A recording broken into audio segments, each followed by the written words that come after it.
Pleasing everybody is impossible, but pissing everybody off, it's a piece of cake. Anyways, let's get to it.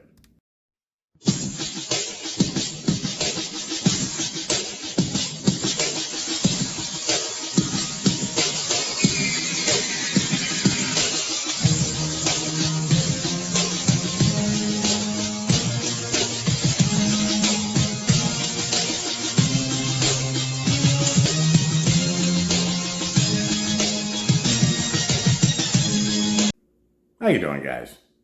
No matter where you go, there's always going to be people that you like and some people that you're not too crazy about. One thing that's common and happens in every situation, whether it's in your social circle or your place of employment, there will always be that one person that cannot stand the sight of you. They couldn't give you a reason why, other than the fact that you're you and you're walking on God's green earth, but they literally hate your guts. Now, they could chit-chat with you and act like everything's fine and smile at you. How you doing? And as soon as you walk away, it's like, you son of a bitch.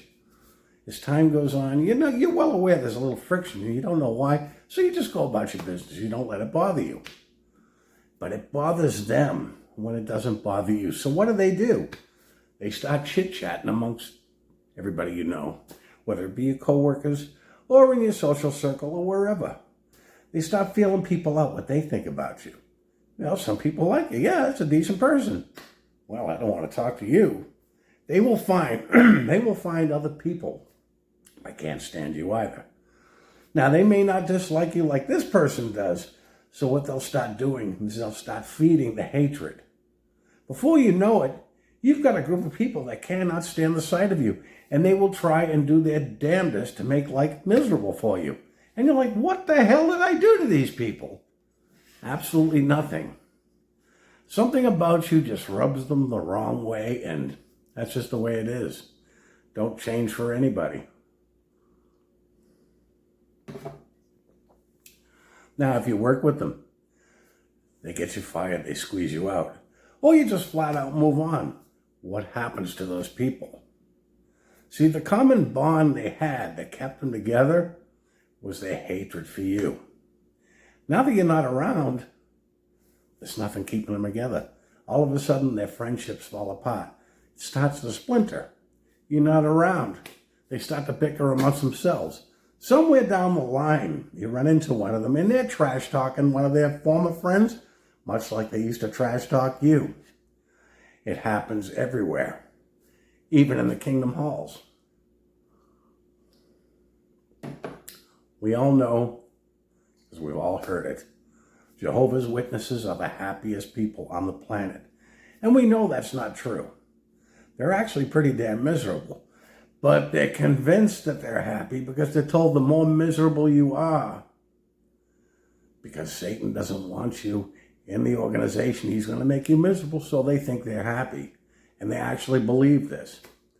One term that used to bother me was the term the friends. That's a nickname that they give all Jehovah's Witnesses. Yes, we're all friends here. I heard that when I first got there, and I'm like, it is impossible to have that many friends. Yeah, you can have 100 acquaintances, but to think that they're all equally friends? No, it doesn't happen, and we all know that. How many times have you heard the bickering when you're out in service? Joe Schmo's not out there, or he's on reproof.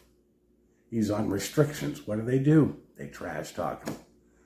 And then as soon as you mention something about somebody that you don't particularly care for, oh, we have to be long-suffering, brother. Yeah, your sister's ass. So Watchtower is well aware of this. They do their damnedest to convince Jehovah's Witnesses that they're all friends, they're all family. But being there, that's a bunch of BS. So what do? They have to create that us versus them attitude, and they've done that very well. Now, it's obvious. They're leery of anybody that does not belong into the organization. They think they're wicked people. They're people of the world. But that's not enough. It's not enough for them to hate these people. So what do? They created the ultimate enemy of Jehovah's Witnesses, former Jehovah's Witnesses. What do they call them? They call them apostates. Apostates are your enemy. They literally hate apostates. According to Jehovah's Witnesses, that's the most evil thing you could be. You left Jehovah's organization. You turned your back on Jehovah. And in reality, you just walked away from a corrupt organization. Spiritually, that has nothing to do with it, but they're convinced that it does. So they're fed this information over and over and over. So now they have this common bond. They all hate apostates. That was a word I never used while I was in. I've used it more since I've been out than I've ever used it when I was in. But we've all heard it used. We've all heard that term used. And when somebody says apostate, for the most part, they say it with such contempt.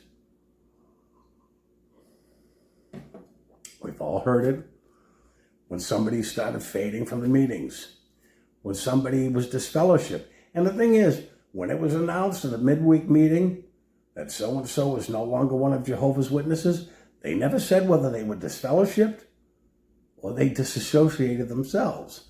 No, they left that totally in the dark. But they left you with the impression that they had committed a gross, awful sin. And frankly, it could have been for the same reason I walked away, because I thought it was BS. I didn't believe it. I knew it was a lie. It was a money-making organization, because let's face it, Watchtower, JW.org, is nothing more than a real estate organization. They're making millions off of real estate. Most JWs want to stay in a state of denial. But as soon as you say something like that, you are the enemy. My last few months in, I get very careless. Because frankly, I didn't care anymore. I had my disassociation letter written for months. At any given time, I could have turned it in. But I wanted to do things my way. The thing is, had I turned this letter in, that would have been saying, you are my authority. You have authority over me. And my thing was, they had no authority over me. So I did it my way. You want to kick me out? Kick me out. I walked away months prior to that. So as far as I was concerned, I was no longer one of Jehovah's Witnesses. But they had to make it official. They had to create the enemy. They had to trash talk me. They had to destroy my name so that every one of Jehovah's Witnesses hated my guts, hated your guts. And frankly, all you wanted to do was leave because you no longer believed it was the truth. And, the same thing goes for the ex-JWs out in YouTube land. Let's face it, we all know other ex-Jehovah's Witnesses. Some we like, some we tolerate, some we cannot stand. For the most part, we keep it to ourselves. But let's face it, it's impossible to like everybody. So don't feel guilty if you like this person and you don't like this person. It's normal. That's just the way the ball bounces. Anyways, guys, I just wanted to put a short one out this week. I will talk to you soon. Gonna have some more coffee. Oh, for the record, this is coffee. For anybody who's wondering, you all have a good night. I'll be talking to you soon.